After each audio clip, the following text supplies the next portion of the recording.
Hi, this is Becky, and I thought I would share with you some things that when I'm feeling sad or lonely or slightly feeling sorry for myself or a little depressed, things that I do to help lift my spirits. Maybe you have the same problem that I do.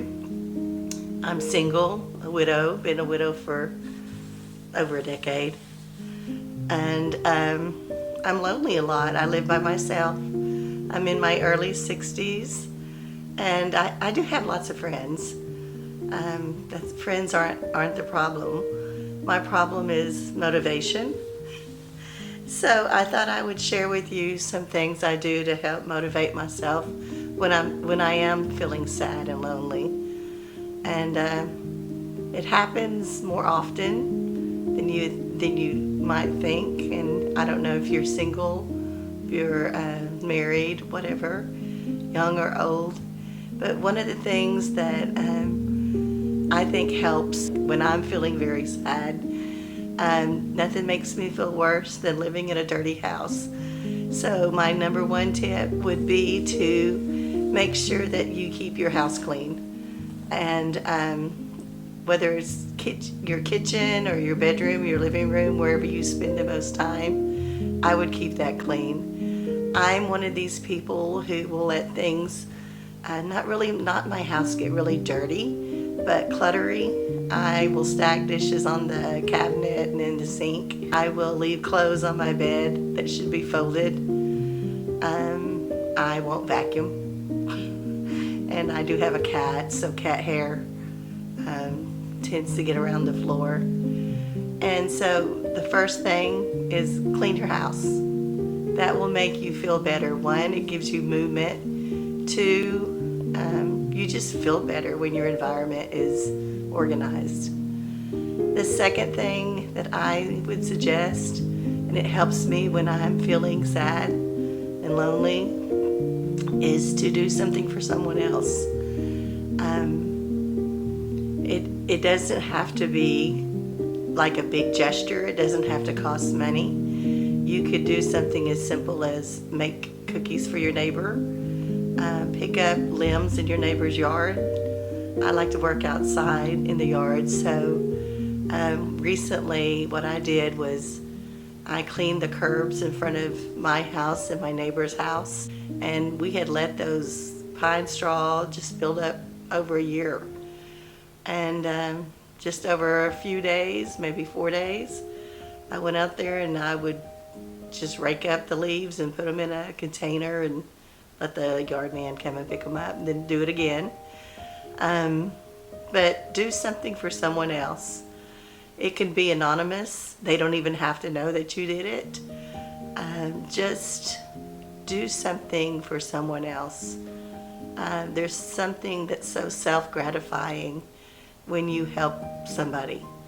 And like I said, it doesn't have to cost money. Maybe you like to make crafts or something. But do something for someone else, because it makes such a big difference in your head and in your heart. The third thing I would suggest to do is plan an event. Plan something that you want to do in your future.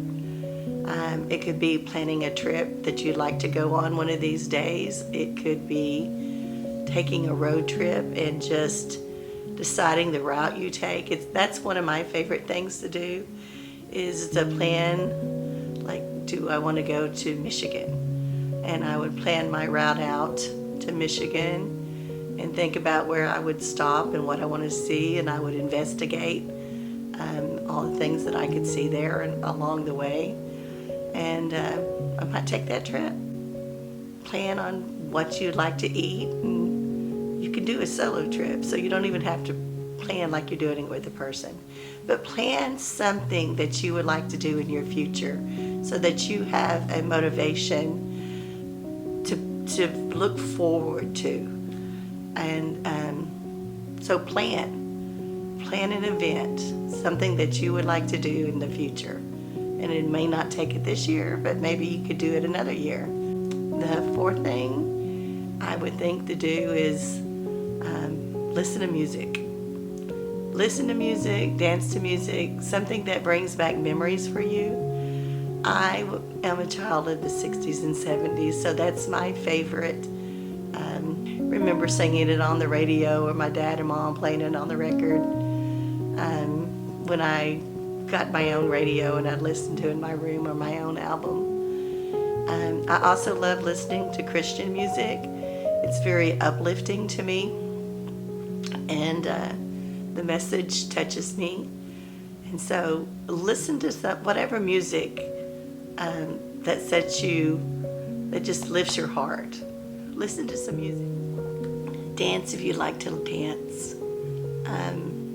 Movement. Take a walk.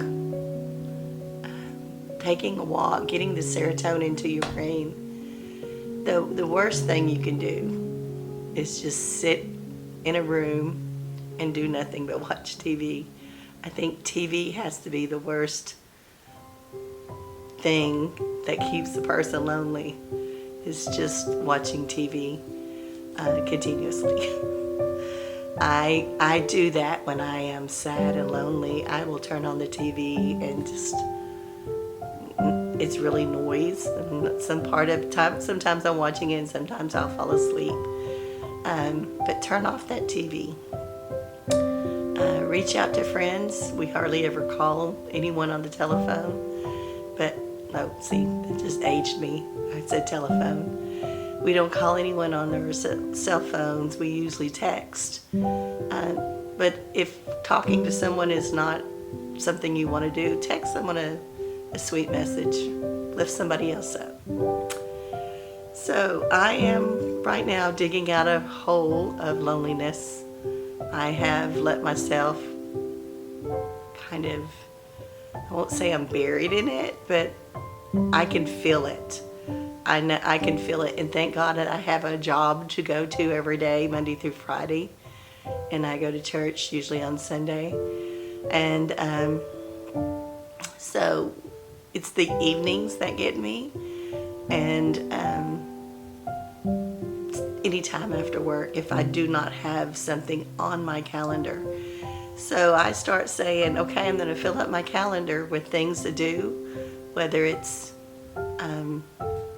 spending time doing something for someone else, volunteering somewhere, working in my yard, doing something for someone else, turning up the radio really, really loud and singing. So I am digging out of my hole. So while I'm digging out of my hole and, trying to motivate myself, I just thought I would share that with you. So I'm drinking peppermint tea in my cat, from one of my sweet people that I know.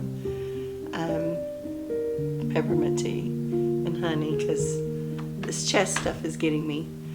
So motivate yourself in some way, and leave a comment if you want to, how you motivate yourself.